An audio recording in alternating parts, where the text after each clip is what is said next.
Hello guys, আপনারা সবাই কেমন আছেন? আমরা নিজের দোষটা খুব কমই দেখি, অন্যকে সবসময় বেশি জাজ করি, যেটা একেবারেই ঠিক নয়। যেমন অনেকেই আমাকে বলেন, তোমাকে আজকে এই রেস্টুরেন্টে দেখলাম, একাই খাচ্ছ, বা তোমাকে আজকে এই জায়গায় দেখলাম, কার সাথে গিয়েছিলে? প্রশ্নকর্তার মনে কোনো খারাপ উদ্দেশ্য আছে কিনা সেটা আমি বুঝতে পারি না। উত্তরে বলি, একাই গিয়েছিলাম। তার সাথে কথা শেষ করে এবার নিজের সাথে নিজেই কথা বলি, আমাকে কারোর সাথে কোথাও যেতে হবে কেন? আমি কি কোথাও একা যেতে পারি না?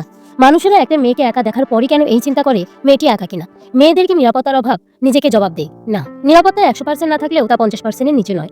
আমাদের আশেপাশে এমন অনেক ভালো মানুষ আছে যাদের ক্ষেত্রে আমরা অনেক জায়গায় নিরাপদ। ভালো মানুষ আছে বলেই পৃথিবী সুন্দর।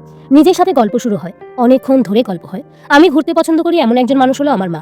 বয়সের বিস্তর ফারাক থাকা সত্ত্বেও তার সাথে ঘুরতে আমার ভালো লাগে। আমরা বোনেরা মাঝে মাঝে পার্টি করি, মুড়ি পার্টি। সবার আলাদা আলাদা পছন্দ থাকা সত্ত্বেও আমরা সবাই এক চ্যানেল দেখবো বলে ঠিক করি, সিদ্ধান্ত নিই। মাঝে মাঝে মারামারিও হয়। ছোটটা মায়ের বেশি খেলেও কেঁদে কেঁদে বারবার জিতে যায়। মায়ের বকুনিতে আমার আর তার কষ্ট সমানে সমানে ভাগ হয়। আমাদের মধ্যে দ্বিতীয় বিশ্বযুদ্ধ হওয়ার